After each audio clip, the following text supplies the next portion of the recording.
ಪ್ರಾರ್ಥನೆ ಮಾಡಿಕೊಳ್ಳೋಣ. ಈ ಒಂದು ಸುಂದರವಾದಂಥ ಸಮಯದಲ್ಲಿ ನಮ್ಮನ್ನು ಬಹಳವಾಗಿ ಪ್ರೀತಿ ಮಾಡುವಂಥ ನನ್ನ ಪ್ರಿಯ ಪರಲೋಕ ತಂದೆಯಾದ ದೇವರೇ, ಈ ಒಂದು ಮುಂಚಾನ ವೇಳೆಯಲ್ಲಿ ಸ್ವಾಮಿ, ಈ ದಿನ ನಡೆಯುವಂಥ ಹಾಡುಗಳ ಮೂಲಕ, ಆರಾಧನೆ ಮೂಲಕ, ವಾಕ್ಯಗಳ ಮೂಲಕ ನಿಮ್ಮ ದಯೆ ತೋರಿಸಿ ನಡೆಸ್ರಿ ದೇವ.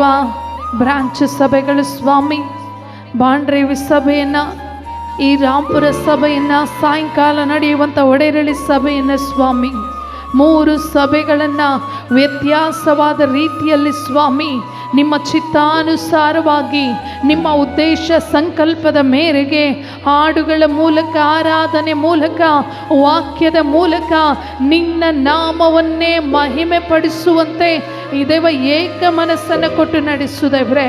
ಆರಾಧಿಸುವಂಥ ನಮ್ಮನ್ನು, ಅದರ ಜೊತೆಯಲ್ಲಿ ಭಾಗವಹಿಸಿ ನಡೆಯುವಂಥ ನಿಮ್ಮ ಪ್ರಜೆಗಳನ್ನು ಸ್ವಾಮಿ, ನಿಮ್ಮ ದೈವಿಕವಾದ ಪ್ರಸನ್ನತೆಯಿಂದ ತುಂಬಿಸ್ರಿ ದೇವ. ಒಬ್ಬೊಬ್ಬರ ಹೃದಯದಲ್ಲಿ, ಒಬ್ಬೊಬ್ಬರ ಬಾಯಲ್ಲಿ ಆರಾಧಿಸುವಾಗ ನಿನ್ನ ಮಹಿಮೆ ಅವರು ಅನುಭವಿಸುವ ಶಕ್ತಿಯನ್ನು ನೀವು ದಯ ತೋರಿಸಬೇಕೆಂಬುದಾಗಿ ನಾನು ಪ್ರಾರ್ಥಿಸ್ತೇನೆ ದೈವ. ನಮಗೆ ಕೊಟ್ಟಂಥ 57 ಹಳ್ಳಿಗಳಿಂದ 250 ಕುಟುಂಬಗಳು ಸ್ವಾಮಿ, ಚಿಕ್ಕ ಮಕ್ಕಳು ಮೊದಲುಗೊಂಡು ದೊಡ್ಡವರವರೆಗೂ ಯಾರು ಕೂಡ ಸಮಯವನ್ನು ವ್ಯರ್ಥವಾಗಿ ಕಳೆಯದೆ ಈಗ ನಿನ್ನ ಆರಾಧನೆಯಲ್ಲಿ ಬಂದು ಭಾಗವಹಿಸಿ ದೇವರ ದೈವಿಕವಾದಂಥ ಮಹಿಮೆ ಹೊಂದಿಕೊಳ್ಳುವಂತೆ ನಿಮ್ಮ ದಯ ತೋರಿಸಿ ನಡೆಸ್ರಿ ದೇವ.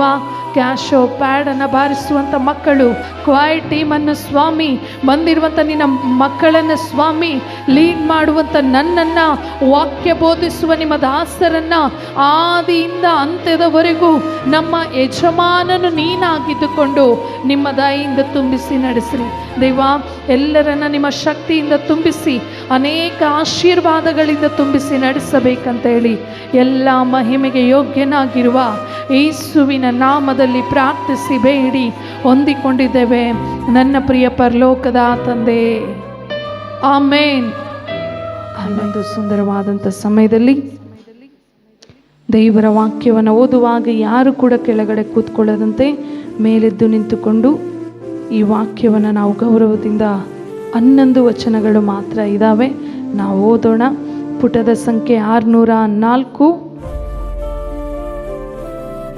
29ನೇ ಕೀರ್ತನೆಯನ್ನು ನಾವು ಓದಿ ದೇವರ ನಾಮವನ್ನು ನಾವು ಮಹಿಮೆ ಪಡಿಸೋಣ. ಎಲ್ಲರೂ ಮೇಲೆದ್ದು ನಿಂತುಕೊಳ್ಳೋಣ, ಯಾರು ಕೂಡ ಕೆಳಗಡೆ ಕೂತ್ಕೊಳ್ಳದಂತೆ ದೇವರ ವಾಕ್ಯವನ್ನು ಧ್ಯಾನಿಸೋಣ. ದೇವದೂತರುಗಳಿರ ಪರಮ ಪ್ರಭಾವವು ಯೆಹೋವನದೇ, ಯೆಹೋವನದೇ ಎಂದು ಹೇಳಿ ಕೊಂಡಾಡಿರಿ. ಯೆಹೋವನ ನಾಮಕ್ಕೆ ಯೋಗ್ಯವಾದ ಘನವನ್ನು ಸಲ್ಲಿಸಿರಿ. ಪರಿಶುದ್ಧತ್ವವೆಂಬ ಭೂಷಣದೊಡನೆ ಯೆಹೋವನಿಗೆ ಅಡ್ಡ ಬೀಳಿರಿ. ಯೆಹೋವನ ಮಹಾಧ್ವನಿಯು ಮೇಘಮಂಡಲದಲ್ಲಿ ಕೇಳಿಸುತ್ತದೆ. ಪ್ರಭಾವ ಸ್ವರೂಪನಾದ ದೇವರು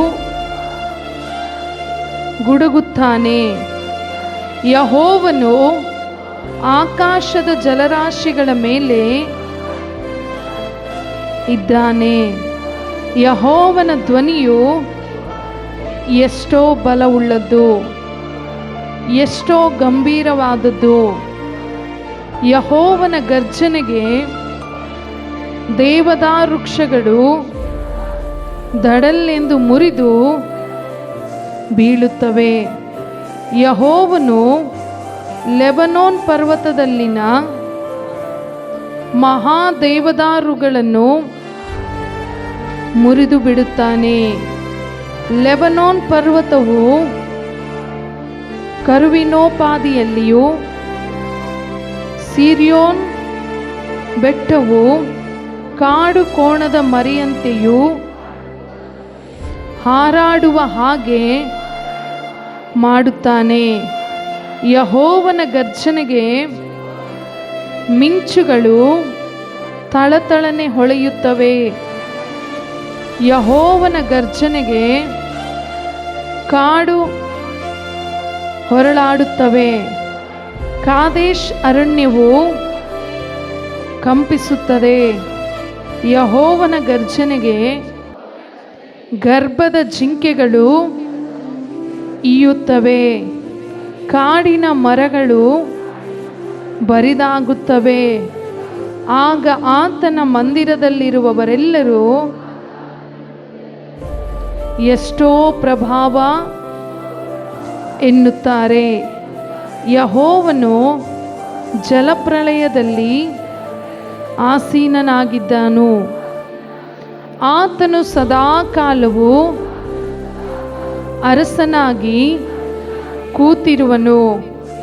ಯೆಹೋವನು ತನ್ನ ಜನರಿಗೆ ಬಲವನ್ನು ಅನುಗ್ರಹಿಸುವನು.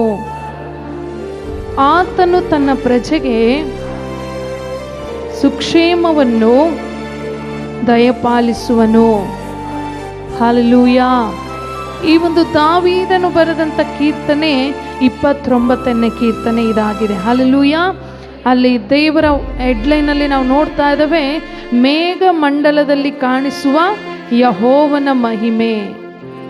ದೇವರ ಮಹಿಮೆಯನ್ನು ನಾವು ನೋಡಬೇಕಂದ್ರೆ, ದೇವರ ಮಹಿಮೆಯನ್ನು ನಾವು ಕಾಣಬೇಕಂದ್ರೆ ಈ 29ನೇ ಕೀರ್ತನೆಯನ್ನು ದಾವೀದನು ಅರ್ಥಗರ್ಭಿತವಾಗಿ ದೇವರ ಕೋಪ ಹೇಗಿರುತ್ತೆ, ದೇವರ ಶಿಕ್ಷೆ ಯಾವ ರೀತಿಯಾಗಿರುತ್ತೆ ಎಂಬುದಾಗಿ ನಾವು ನೋಡುವುದಾಗುಯ.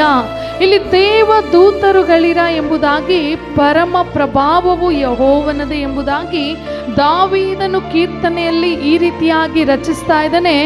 ಆತನನ್ನು ನಾವು ಹೇಗೆಂದು ಆರಾಧಿಸಬೇಕು, ಯಾವ ರೀತಿಯಾಗಿ ದೇವರ ನಾಮವನ್ನು ಘನಪಡಿಸಬೇಕಂದ್ರೆ, ಪರಮ ಪ್ರಭಾವವು ಯೆಹೋವನದೇ, ಯೆಹೋವನದೇ ಎಂದು ಹೇಳಿ ಕೊಂಡಾಡಿರಿ. ನಮ್ಮ ದೇವರಾದ ಯೆಹೋವನ ಪ್ರಭಾವವು ಎಂಥದ್ದಂದ್ರೆ ಉತ್ತಮವಾದದ್ದು, ಅದು ಶ್ರೇಷ್ಠವಾದದ್ದು.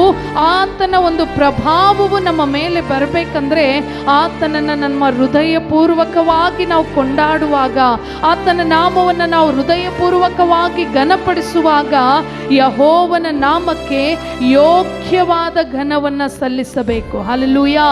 ಯೋಗ್ಯವಾದದ್ದನ್ನೇ ನಾವು ಘನತೆಯನ್ನ, ಮಹಿಮೆಯನ್ನ, ಗೌರವವನ್ನ ದೇವರ ಸಮ್ಮುಖದಲ್ಲಿ ನಾವು ಸಲ್ಲಿಸುವುದಾದರೆ ಅಲ್ಲಿ ಪರಿಶುದ್ಧತ್ವವೆಂಬ ಭೂಷಣದೊಡನೆ ಯೆಹೋವನಿಗೆ ಅಡ್ಡ ಬೀಳಿರಿ. ಹಲ್ಲೆಲೂಯಾ. ನಮ್ಮಲ್ಲಿ ಪರಿಶುದ್ಧತ್ವವನ್ನು ನಾವು ಕಾಪಾಡಿಕೊಳ್ಳಬೇಕು.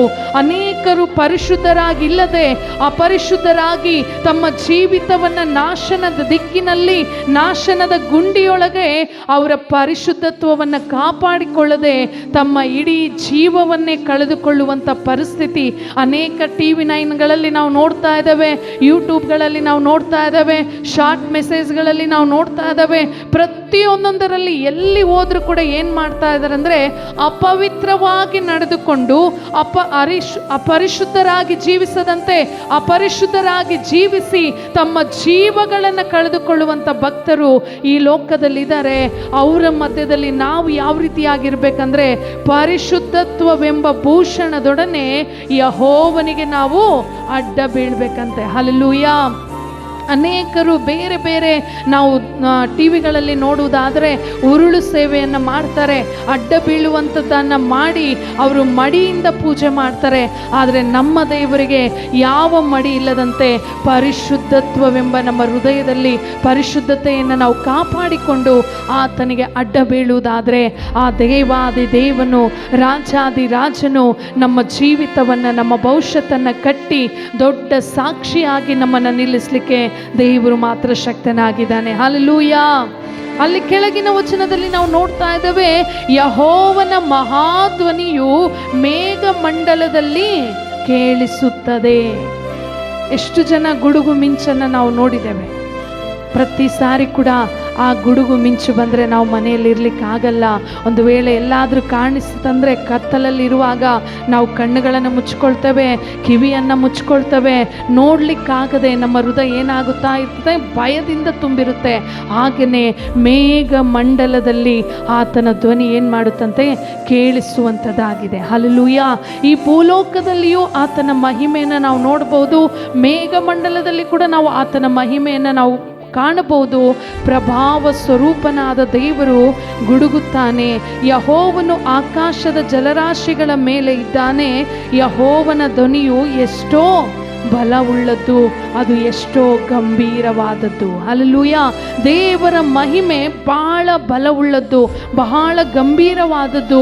ಆತನ ನಾಮಕ್ಕೆ ನಾವು ಪರಿಶುದ್ಧವೆಂಬ ಭೂಷಣದೊಡನೆ ನಾವು ಕೆಳಗಡೆ ಅಡ್ಡ ಬಿದ್ದು ಪ್ರಾರ್ಥಿಸುವುದಾದರೆ, ಕೈ ಮುಗಿದು ಕೇಳಿಕೊಳ್ಳುವುದಾದರೆ, ನಮ್ಮ ಹೃದಯ ತೆರೆದು ನಾವು ದೇವರನ್ನು ಆರಾಧಿಸುವುದಾದರೆ, ಆತನು ನಮ್ಮ ಭೂಷಣಗಳಲ್ಲಿ ಇರುವಂಥ ಎಲ್ಲ ನಮಗೆ ಅಪರಿಶುದ್ಧತ್ವವನ್ನು ತೆಗೆದುಹಾಕಿ ಪರಿಶುದ್ಧರೆಂಬ ಭೂಷಣದೊಡನೆ ನಮ್ಮನ್ನು ಸೃಷ್ಟಿ ಮಾಡಿದ ದೇವರು, ನಮ್ಮ ಪಾಪಗಳನ್ನು ಪರಿಹರಿಸಿದ ದೇವರಿಗೆ ನಾವು ಅಡ್ಡ ಬೀಳುವಾಗ ಆತನು ನಮ್ಮನ್ನು, ಇಡೀ ಪ್ರತಿಯೊಂದೊಂದು ಪ್ರಪಂಚವನ್ನು ಸೃಷ್ಟಿಸಿದ ದೇವರು ನಮ್ಮನ್ನು ಆತನ ಅಂಗೈಯಲ್ಲಿ ಸೃಷ್ಟಿ ಮಾಡಿಕೊಂಡು ಆಕಾಶ ಮಂಡಲದಲ್ಲಿ ಭೂಮಂಡಲದಲ್ಲಿ ನಾವು ಸಾಕ್ಷಿಯಾಗಿ ನಿಲ್ಲಲಿಕ್ಕೆ ಆತನ ಮಹಿಮೆ ನಮ್ಮಲ್ಲಿ ಪ್ರವೇಶವಾಗುತ್ತದೆ. Hallelujah, hallelujah. ಈ ಒಂದು ಸಮಯದಲ್ಲಿ ಕಣ್ಣುಗಳನ್ನು ಮುಚ್ಚಿಕೊಂಡು ನಾವು ದೇವರ ನಾಮವನ್ನು ನಾವು ಘನಪಡಿಸಿಕೊಳ್ಳುವ ಹಾಗೆ ಆರಾಧನೆ ಮಾಡಿಕೊಳ್ಳೋಣ.